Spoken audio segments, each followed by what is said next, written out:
What's up, guys? Welcome back to the Mastery Podcast. I hope you're all doing well. Now, in today's episode, I want to talk to you about chasing the wrong things. There's so much unfulfillment that goes on a day-to-day basis. Why is that? Chasing money. Money is so important. I've made a lot of money. I help a lot of coaches make a lot of money. But the reason why I say you're chasing money is chasing the wrong thing is because money is the result. You get paid for the thing, right? So you're coming into the fitness industry, you want to make loads of money. It's a service-based industry that people hire you for a skill that you have. It's not selling bottles of vodka. It's not selling paintings. It's a service.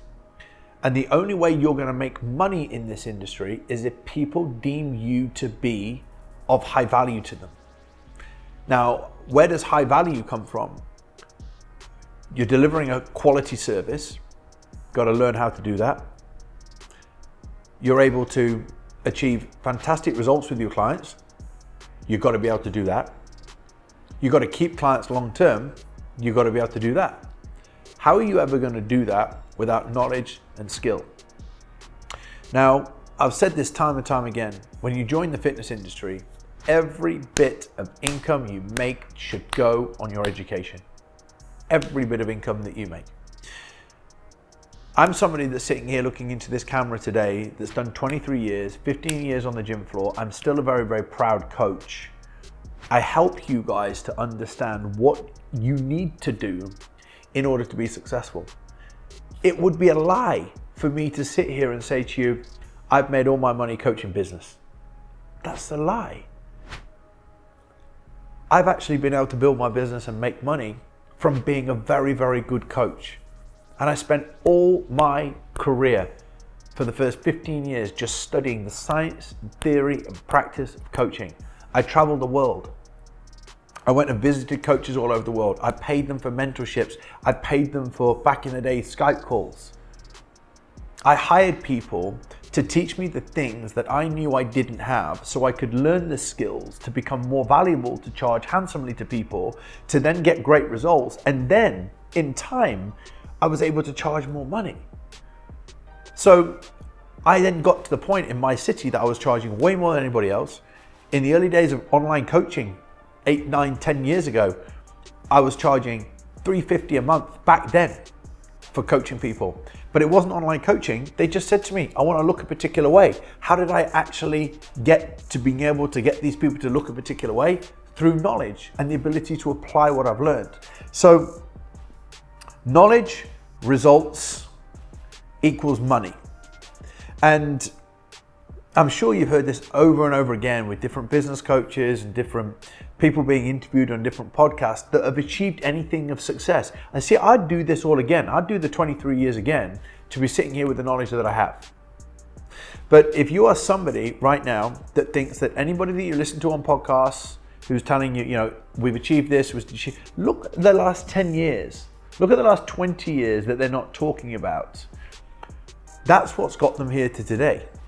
So the formula for making more money is build your knowledge, appreciate for a good period of time you're not going to be wealthy, appreciate for a good number of years you're going to be training a lot of people, many of them who are unable to achieve incredible results, many of them unable because they don't have the desire to do that. And then you'll have maybe one or two that are working hard.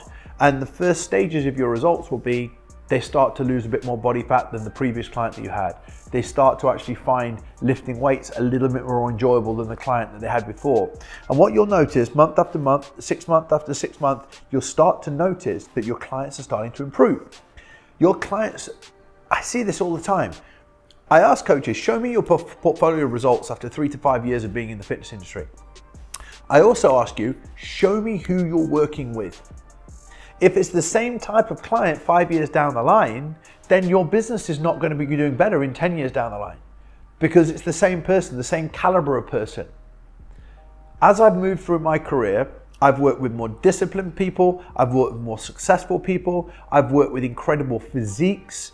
And then in business, I started off business coaching to people that were just starting personal training. And now I'm working with people that are making a lot of money in the digital space because people are reaching out to me based upon the people I've worked with. So even in the business space, I started at the foundational level. So what's really important for me to talk to you about here is you're chasing the wrong thing. You've joined the industry for the wrong reasons. If all you're trying to do right now is make money without doing the work, without building your knowledge, without building your skills, without actually enjoying this part of your journey. I mean, it's such a wonderful, wonderful part of your life where, I came into the fitness industry. Honestly, I couldn't tell you anything that I learned at school. I couldn't tell you maths, history, design, geography, chemistry, the whole lot. What I can tell you about what I've learned is the stuff that I've learned from being self-taught in personal training, in physique development, body composition, fat loss, muscle building, when I was incredibly inspired to do so. And as a result of the knowledge that I built over time, I was charging 50, 60 pounds an hour 4 to 5 years into my career. 4 to 5 years for you to wait is not a long time. To accrue the knowledge, to accrue the skills, to actually have people reaching out to you and saying, I want to work with that person because of the knowledge and skills that they've got. Opposed to going on social media, posting posts that you think are okay, trying to get clients and not making any money. I'm not sitting here looking at this camera today saying it's going to take 5 or 10 years to get to where I went, because in the early stages, maybe the online space, if it had come available earlier, I may have jumped on it a little bit earlier. I jumped on it right at the beginning. But I am going to tell you right now, if you're here right now trying to chase money without having the fundamental knowledge, skills, results, and portfolio of results, then you're doing things the completely wrong way around. Make sure you do knowledge, results, and the money will come further down the line. Now, if you found this episode of the podcast helpful, if you are listening on iTunes, please give me a fist bump on Instagram, send me a DM. But if you're watching it on YouTube, please click like and subscribe, and we'll speak to you very soon.